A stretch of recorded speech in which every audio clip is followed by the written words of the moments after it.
ছাড়া শুধু নয়, যে ভগবান কৃষ্ণের এইরকম প্রচুর রকমের গরু ছিল, নবলক্ষ গাই একরকম ছিল না। এই ষাঁড়গুলো সব সিংগুলো দেখুন কত সুন্দর, দেখতে পাচ্ছেন? হরে কৃষ্ণ। যে সকল গাভী মা দুধ দেয় না তাদেরকেও আবার আলাদাভাবে রাখা হয়, তাদের আলাদা ট্রিটমেন্ট করা হয়। আবার দেখতে পাচ্ছেন, আয় আয় আয় আয় আয় আয় আয় আয় আয় আয় আয় আয় আয় আয় আয় আয় আয়। হরে কৃষ্ণ কৃষ্ণ কৃষ্ণ হরে হরে, হরে রাম রাম রাম হরে হরে। জয় গোপাষ্টমী কি জয়। এমনি অষ্টমীটার নাম শুনলে আমাদের মনে আনন্দ, তাই না? জন্মাষ্টমী, রাধা অষ্টমী, গোপাষ্টমী।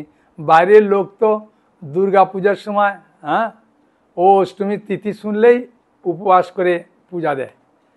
তখন অষ্টমীটা আমাদের কাছে খুবই মঙ্গলজনক। আর গোপাষ্টমী মানে কার্তিক মাসের শুক্লপক্ষের অষ্টমী তিথিকে বলা হয় গোপাষ্টমী। এটা জগতে এত বিখ্যাত কেন? এটা জগতে বিখ্যাত এই কারণে, ভগবান শ্রীকৃষ্ণ স্বয়ং গাভী পালন করার দায়িত্ব পেয়েছিলেন। এমনিতে মা যশোদা কানাইকে কখনো ছাড়তো না কোল থেকে।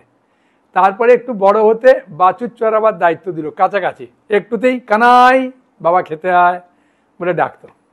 কিন্তু গাভী চড়াতে গেলে কানাইকে অনেক দূর যেতে হবে না, সেই জন্যে গাভী চড়াবার দায়িত্ব দিতে চায় না। কিন্তু মা যশোদা আর নন্দ মহারাজ কথা প্রসঙ্গে বলছেন, কানাই তোমার কিন্তু এবারে তুমি পৌগণ্ডে পড়বে, তোমার 6 বছর হবে। ও তাই? তাহলে তো আমি অনেক বড় হয়ে গেছি বাবা, এখন তুমি বৃদ্ধ হয়ে গেছো, আমি এখন গাভী চড়াবার দায়িত্ব নেবো। তা মা যশোদা কোনো মতে রাজি হচ্ছে না।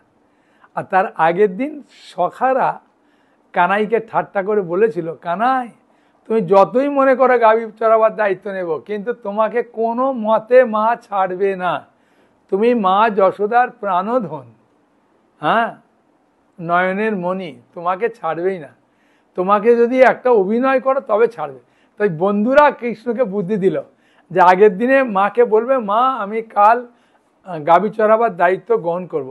তার মা কোনো মতে বলবে তা তুমি খাবে না, আর ওই বিছানায় শোবে না, নিচে শুয়ে পড়বে, কান্না করবে, আর চুল টুলগুলো একটু এলোমেলো করে রাখবে, তাই এইভাবে মাটিতেই শুয়ে পড়বে।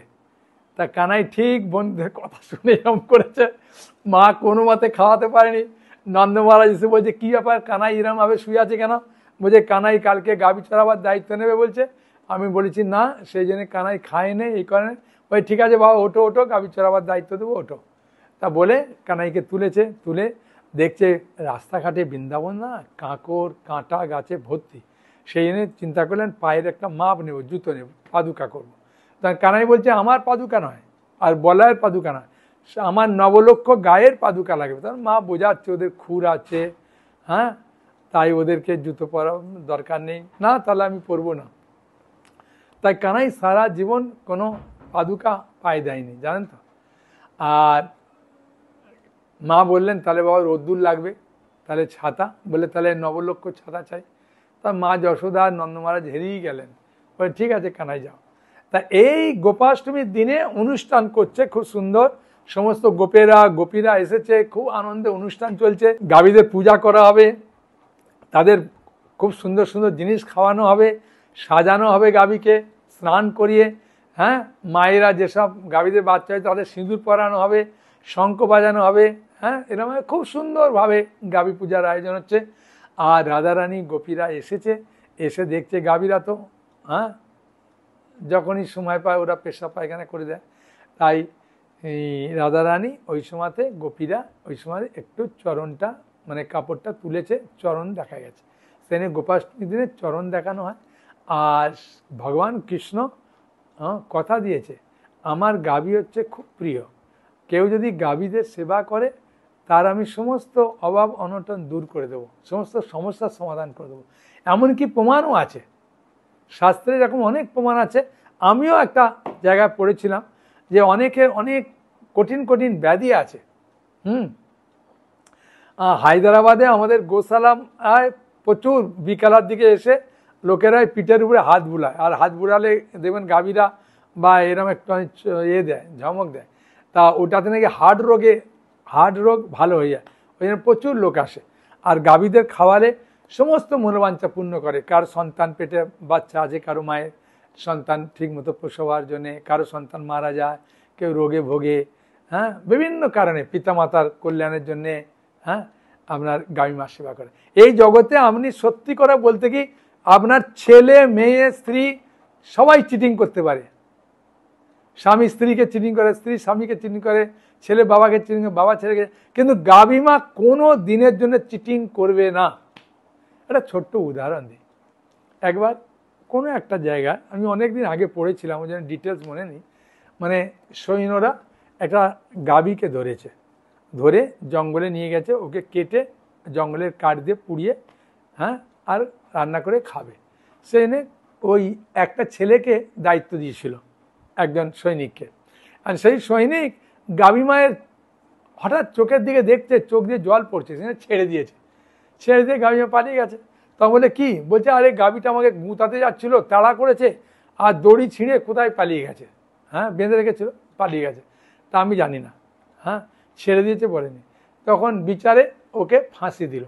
আর ফাঁসিতে 3 বার যদি ফেল করে যায় ওর আর ফাঁসি হয় না। তাই প্রথমবারে দড়ি যে ঝুলিয়েছে, দড়ি তো ফাঁস লাগবে, তা দেখছে নিচে থেকে কে যেন ওই গরুর যেমন 2টো শিং থাকে না, সেরকম শিং দিয়ে 2টো পাকে উঁচু করে তুলেছে, আর ওর ফাঁস লাগছে না। তৃতীয়বার এরকম করতে বেঁচে গেছে। তখন বলে কি ব্যাপার, সত্যি করে কথা বলুন। বললাম আমি একটু গাভী মায়ের সেবা করেছিলাম, সেই গাভী মা শিং দিয়ে আমাকে তুলে ধরেছে, হ্যাঁ, তাই আমি বেঁচে গেছি। হ্যাঁ, তখন সবাই আশ্চর্য হয়ে গেছে। তা গাভী মার সেবা করলে এত লাভ। আর এমনিতে সত্যি বলতে কি 7 প্রকার মা আছে, হ্যাঁ, নিজের জন্মদাতা মা আছে, 1, 2 হচ্ছে গুরু মা আছে, হ্যাঁ, 3 হচ্ছে ব্রাহ্মণ মা আছে, 4 হচ্ছে রাজমাতা আছে, 5 হচ্ছে গাভী মা আছে, 6 নম্বর হচ্ছে ধাত্রী মা আছে, আর 7 নম্বর হচ্ছে পৃথিবী মা আছে। তাই এই 7 মায়ের মধ্যে গাভী মা মায়ের কতটা বুকে দুধ থাকে, তখন বাচ্চা ওই গাভীর দুধ খেয়েই বেঁচে থাকে। হ্যাঁ, সেই জন্যে গাভী মা সেবা করলে ভগবান কৃষ্ণ প্রীত হয়। এবং শুধু প্রীত হয় না, আপনি মানসিক শারীরিক থেকে সব দিক থেকে শান্তি পাবেন, আনন্দ পাবেন, আর কৃষ্ণের খুব প্রিয় হয়ে উঠবেন। হ্যাঁ, এই গোপাষ্টমীর দিনে ওই জন্য গোমাতার পূজা করা হয়। আপনি যদি মনে করেন 30শে অক্টোবর, হ্যাঁ, 2025 এই গোপাষ্টমীর দিন, হ্যাঁ, মঙ্গল আরতির পর থেকে গোমাতাকে নিয়ে এসে পূজা করা, হ্যাঁ, তার আরতি করা, সব কিছু করা হবে। এবং গোমাতা গোশালায় গিয়ে আপনি নিজের হাতে গোমাতাকে খাওয়াতে পারবেন, নিজের হাতে দক্ষিণা দিতে পারবেন, সব কিছু করতে পারেন। আর যদি মনে করেন যে আমি আসতে পারবো না, তাহলে আমার হোয়াটসঅ্যাপ নম্বরে, হ্যাঁ, ফোন করে আপনি অনলাইনের মাধ্যমে সেবা করতে পারবেন। আর আপনার টাকা আমরা গোশালার অ্যাকাউন্টে পৌঁছে দিই। এইভাবে প্রতি মাসে অনেক মানুষ দেয়, সপ্তাহে 15 দিন অন্তর, কেউ একাদশী থেকে, কেউ মাসে, আমাকে যা তার পরিমাণ মতো টাকা দেয় সেটা একটা করে আমি গোমাতায় পৌঁছে দিই। আপনি এইভাবে সেবা করতে পারবেন। নিজের বাড়িতে রেখে দিয়ে কখনো মায়াপুর আসবেন, গোমাতা ওখানে দিয়ে আসতে পারবেন। আপনি এলে সকালে গোমাতার দর্শন করতে পারেন, ফটো তুলতে পারবেন। আর আমাদের গোমাতার প্রচুর এরিয়া গোমাতা আছে, আপনি স্ক্রিনে দেখুন। আমাদের গোশালাটা খুব বড়। সেবাটা শুধু নয়, যে ভগবান কৃষ্ণের এইরকম প্রচুর রকমের গরু ছিল, 9 লক্ষ গাই একরকম ছিল না। এই ষাঁড়গুলো সব সিংগুলো দেখুন কত সুন্দর, দেখতে পাচ্ছেন? হরিবল হরিবল। দেখুন দেখুন, গোমাতার খালি সেবা করুন। গোমাতার সেবা করলে আপনার জীবন ধন্য হয়ে যাবে। আসুন আসুন আসুন আসুন আসুন আসুন আসুন আসুন আসুন আসুন। গরুদেরকে একবার দেখুন।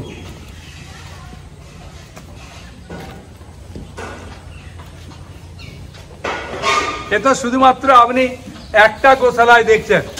আমাদের গাভী যেগুলো দুধ দেয় সেগুলো আলাদা থাকে, যারা দুধ দেয় না তাদের আলাদা থাকে, ষাঁড় আলাদা থাকে, বাছুর আলাদা থাকে, সব কিছু আপনি দেখতে পাবেন। আমাদের গোশালা অনেক বড় এরিয়া, বুঝেছেন, অনেক বড় এরিয়া। সেই জন্যে আপনি যখন মায়াপুরে আসবেন অবশ্যই একবার গোশালা দর্শন করবেন এবং আপনার মনোমতো আপনি প্রণামী দিয়ে গোমাতাকে প্রণাম করে যাবেন। হরে কৃষ্ণ। এখন আমাদের যে বলদ আছে না, বলদগুলো আলাদাভাবে রাখা হয়।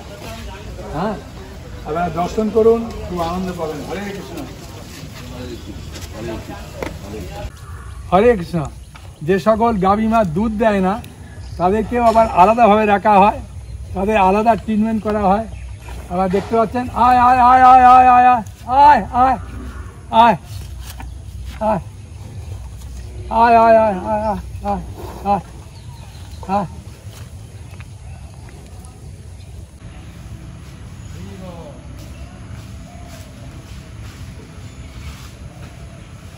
হরে কৃষ্ণ।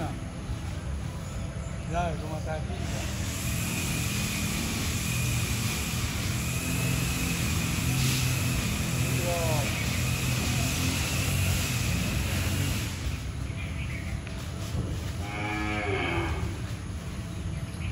হরে কৃষ্ণ। হরি বল। জয় গোমাতা কি জয়। হরি বল।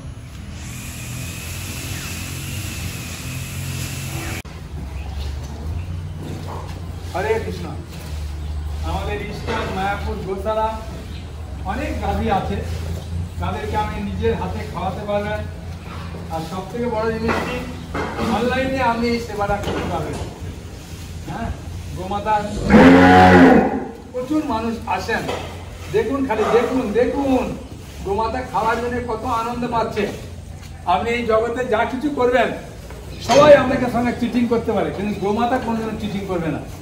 সেই জন্য গোমাতা সেবা করলে আপনার জীবন ধন্য। আমি একটা সুন্দর কাহিনী বলবো, আপনি শ্রবণ করে খুব আনন্দ পাবেন। ঠিক আছে, সেই কাহিনীটা শ্রবণ করবেন, দেখবেন সত্যি গোমাতা এত আনন্দ দেয় আমাদেরকে জীবনে। হরি বল।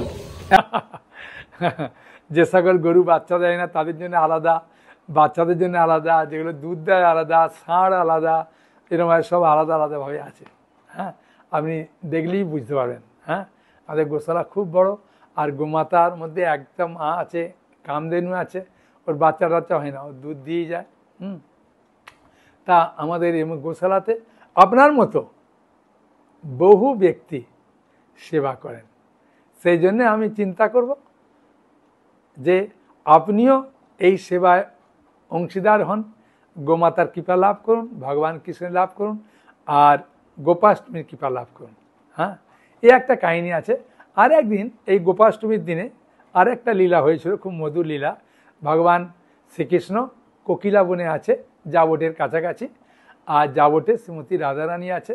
রাধারানী কৃষ্ণ বিরহে দুঃখ পাচ্ছেন, আর কৃষ্ণ রাধারানী বিরহে দুঃখ পাচ্ছেন। আর সুবল হচ্ছে চন্দ্রাবলী ভাই, চন্দ্রভানু রাজা, বৃষভানু রাজা, এরা সব ভাই। হ্যাঁ, বুঝেছেন? মা ভানুর 5 মানে পুত্র, তার মানে বৃষভানু, চন্দ্রভানু, হ্যাঁ, সুভানু, এরকম 5 আছে, সব ভানু দিয়ে। হ্যাঁ, মানে এরও কারণ আছে, ভানু মানে সূর্য। হ্যাঁ, এই রাধারানীকে তারা পেতে চেয়েছিলেন, সেই জন্য এই বাড়িতেই রাধারানী জন্মগ্রহণ করেছিলেন। তা চন্দ্রাবলীর ভাই যে সুবল, বুঝেছেন, চন্দ্রভানুর ছেলে, তা চন্দ্রাবলীকে দেখতে একদম ঠিক রাধারানীর মতো। তাই কৃষ্ণ বলছেন, হ্যাঁ সুবল, আমি রাধারানীর বিরহে খুব কষ্ট পাচ্ছি। বলে, প্রভু আমি এক্ষুনি রাধারানীকে নিয়ে আসছি। আর রাধারানীকে আনার জন্যে জাবটে গেছে, গিয়ে দেখছে জটিলা একদম দরজা একটা বড় লাঠি নিয়ে আছে। হ্যাঁ, তখন ঘুরঘুর করছে, বলছে কে রে? বলছে আমি সুবল। বলছে কেন? বলছে আমার বাছুরটা হারিয়ে গেছে, তো খুঁজতে খুঁজতে আমার মুখটা লাল হয়ে গেল, পেলাম না। বলে আমার কাছে এসে বস, বস একটু বস। বলছে হ্যাঁ। বলছে যা একটু বৌমার কাছ থেকে জল চেয়ে খেয়ে নে চলে আসবি। হ্যাঁ, জল পান করেই চলে আসবি, আর কথা বলবি না বেশি, নাহলে তোর সঙ্গে এক্ষুনি দেখা যাচ্ছে কালা ছোঁড়াটা আছে বোধহয়। বলছে না না, আমি একাই আছি। বলছে ঠিক আছে, তাতেই যা। আর যাই ভেতরে ঢুকেছে, সুবল গিয়ে বলছেন, রাধে রাধে, এই হচ্ছে আমার পোশাক, তুমি অন্য ঘরে গিয়ে তুমি পোশাক পরিবর্তন করো, হ্যাঁ, আমার রূপ ধারণ করো।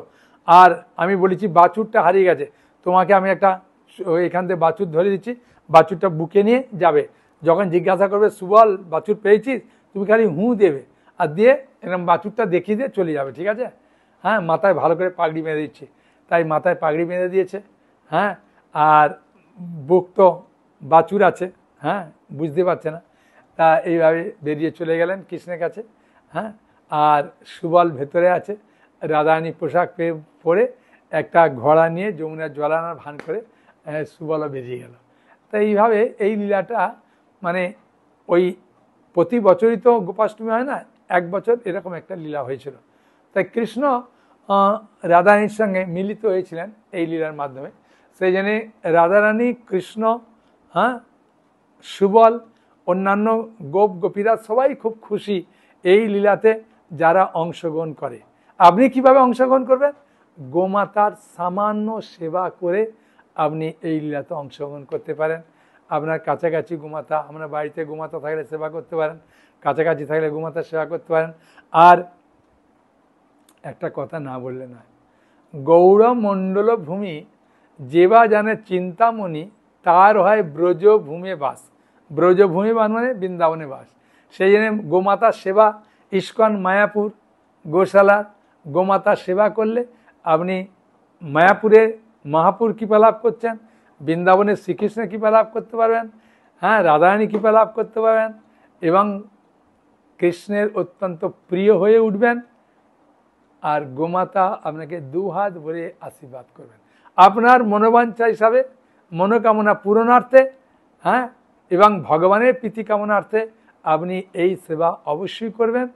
হ্যাঁ, আমার হোয়াটসঅ্যাপ নম্বরে আপনি ফোন করে, হ্যাঁ, টাকা পাঠাতে পারেন, বলবেন গোমাতার সেবা। হ্যাঁ, আর আপনি যদি মায়াপুর আসবেন, নিজের হাতে গোমাতার সেবা করতে পারবেন। আর যদি মনে করবেন 30শে অক্টোবর গোপাষ্টমীতে আসবো, নিজের হাতে সেবা করবেন, ওখানে গোশালায় প্রসাদ পাবেন, গঙ্গায় স্নান করে আনন্দে বাড়ি ফিরে যাবেন। হ্যাঁ, তা এই সুন্দর সুযোগ যদি আপনি সত্যি করে গ্রহণ করতে চান, তাহলে আমি বলবো আপনি গোমাতার যেন তেন প্রকারে সেবা করুন, আপনার জীবনকে সার্থক করুন এবং ভগবান কৃষ্ণের, রাধারানীর অত্যন্ত প্রিয় হয়ে উঠুন। হরে কৃষ্ণ কৃষ্ণ কৃষ্ণ হরে হরে, হরে রাম রাম রাম হরে হরে। সকলে ভালো থাকুন, আনন্দে থাকুন। হরি বল।